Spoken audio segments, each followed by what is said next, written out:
Yeah, what the factor putting more and more guys? Well, the first thing I want to say is congratulations to John and his team. I mean, obviously, it may, and obviously I know there's a lot of basketball to be played for them, but I think what they've done may not happen again for a long, long time. So I think that for people that have covered their team, I think it's really important that people at least reflect in a real positive way of what they've accomplished, this season. I felt like for 30 minutes, we played, pretty good basketball. I didn't think we got dominated on the backboard. I thought we had really, really good offensive possessions. One of the things that really helped us is I think we really had a pretty significant advantage there in the first half on points off turnovers. We were able to score and get out in transition some. And then I think at the 10-minute point, I think to your point, Jerry, I thought, their offensive rebounding started to affect us some. I think the last 22 minutes of the game, of our turnovers of 17, I think we had 12 of our 17 turnovers in the last 22 minutes. And I thought the turnovers hurt us. I thought we got down the lane with our guards, and we made some poor decisions that enabled them to kind of maybe get out on the break. I thought the reason the game was close, at least for a good portion of the game, was we didn't get crushed by the three-point line, and we didn't get killed on the backboard. We kind of, our three-point shooting maybe kept us close, and them not making and taking a lot of threes also helped too. And then I also thought in the first half we did a good job on their front court guys, doubling them from different areas of the floor. But I thought over a period of time we had too many lapses on offense, and we had also a struggle, I think, up front there in the second half on their putbacks, offensive rebounding, those kind of plays. Really, how hard was it to contend with Lyles too? I'm sorry, can you get it? How hard was it to contend with Lyles too in terms of that third big guy up front when they went? Yeah, it was. It wasn't bad for us. I was much more concerned about them posting him. I felt like going into the game we needed to play small, because if we would have gone big, and we worked on a little bit of that in practice, I just wanted to have him make him guard one of our guards and have to run around at 6'10" and do some of that. And we felt like we could double team him and post up. Most of his points were really on jump shots. He had one low post move there at the end of the game where he scored on a jump hook, but most of his stuff was all jump shots. And a lot of that was us trying to provide some help in on the post on Towns and Cauley Stein. So he made a lot of tough two-point shots, and he's really a good player. I said after our game in Gainesville, the game in Gainesville was very close, and I thought, at least from a matchup standpoint against our team, him being out really helped us, because they had to play with 3 traditional perimeter guards, which we probably matched up a little bit better with. Billy, is this the best Kentucky team you've seen? I let John comment, about that. I mean, it's hard. I mean, I've obviously competed against a lot of really good teams. It's hard to say if they're the best. I mean, I think the team that won the national championship with Anthony Davis, people will compare them to that team, but I don't think there's anybody on this team in Anthony Davis's league, in my opinion.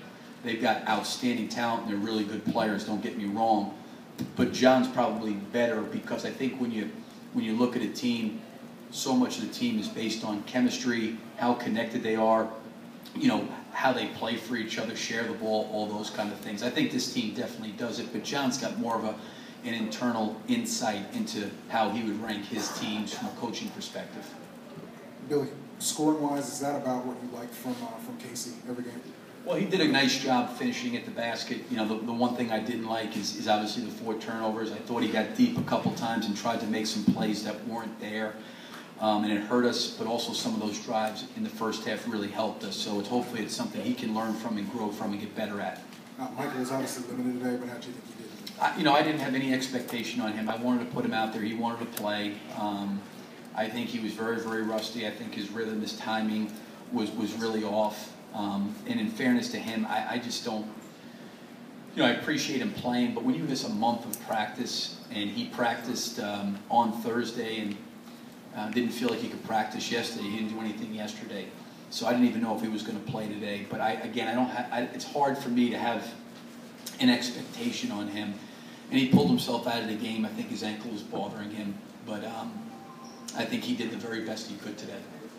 Billy, when you have a special season like this, how important is team chemistry, and how much do you think a guy like Willie Cauley-Stein adds to Kentucky's chemistry the way he plays? I think some of those things are, John's got a better insight than I do. The one thing that I like about Cauley-Stein is, he has a hard time scoring around the basket with his back to the basket, whereas I think Lyles and I think Towns and and even when they go to Lyles, the 3 and the 4, those guys can score with their back to the basket. And I think he's very, very content just playing his role. And I think sometimes, when you have a player like him, the unselfish part of not really demanding the ball a lot or wanting a lot of touches, he affects the game in different ways. And he seems pretty content. I mean, they throw it in there to him sometimes, but I also think that that's probably not his best attribute. But he brings a lot of other different things to the table that, I don't think any of those other front court guys can bring to the table. So they all kind of complement each other very, very well. Billy, we've seen him sort of on a steady incline, but you saw him a month ago and now today. Carl Towns, what you saw in Gainesville compared to sort of how the player you saw today? I thought he was better in Gainesville, personally. I thought he was awesome at our place. I thought he played an unbelievable game. And obviously that was with Lyles being out. I think some of the things, he was 4 for 10. I thought we did a very, very good job for most of the game, not allowing him to go to the middle of the floor. We really made him come back to the baseline where we could kind of trap him and do some different things against him. But he didn't really hurt us like he did in Gainesville. Like in Gainesville, I thought he dominated around the basket. He made some jump shots. And he's a guy you have to game plan against him because he is such a good scorer. The fact that he can do all those other things, though, on a night when he's not maybe that dominant offensive passing the ball. Yeah, he's got a great feel of how to play. And the thing I like about him more than anything is when he does get post-trapped, he's got long arms, he's got good vision, he's a good passer for a big man. He seems to be willing to throw it out of the post. Plays with a really, really good motor, really good energy. I like that about him when you watch him. Take a couple more. Billy, were there times in this game or times this season you watched this team pushing a little more? I saw there was a moment where you kind of had a timeout with Eli and you were getting on a little bit more the numbers. So how do you feel about just the tempo that you guys are playing at? I thought we tried to push the ball. We pushed it as well as we could. It's easier to push against them on missed shots. On made baskets, they're going to try to slow you down some. But, I think we pushed it as well as we could. Wrap up here with Jerry.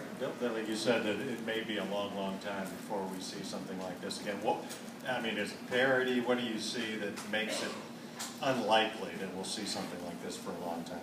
Well, I think there's not going to probably be many teams that have the collection of talent that they have, where they have answers, where, I know Booker didn't maybe have a great three-point shooting night, or did their team, but they're capable of beating you from behind the three-point line. I thought last year's team struggled to shoot the ball at times. This team's, I think, a little bit more explosive back there. I think they have, obviously, some very, very legitimate post-up players in Lyles and Towns and Takari. And then I think the Harrison twins are big, strong, physical guards. So I just think anytime you go through a season without losing a game, with the way college basketball is right now, I don't know when the last time it happened, the actual date, but I don't think people around here, and I get the expectation part here, I get that, but I also think that the people need to understand what happened here historically for their team. I don't know what happens going forward for them in the SEC tournament, the NCAA tournament, but those kids and John and his staff, people should really take time to reflect on what happened. Because, it's very, very easy to have a down game or a bad game and a poor night and someone just plays well. I think the one advantage Kentucky has going for itself right now is every time that they've played on the road in our league, obviously they're getting everybody's best shot. The thing that they have going for them now is from this point forward, they never, ever play a road game again. Every game's a home game for them. And I think that's a huge plus, obviously, with their talent level. All right, thanks, Coach. Thank you.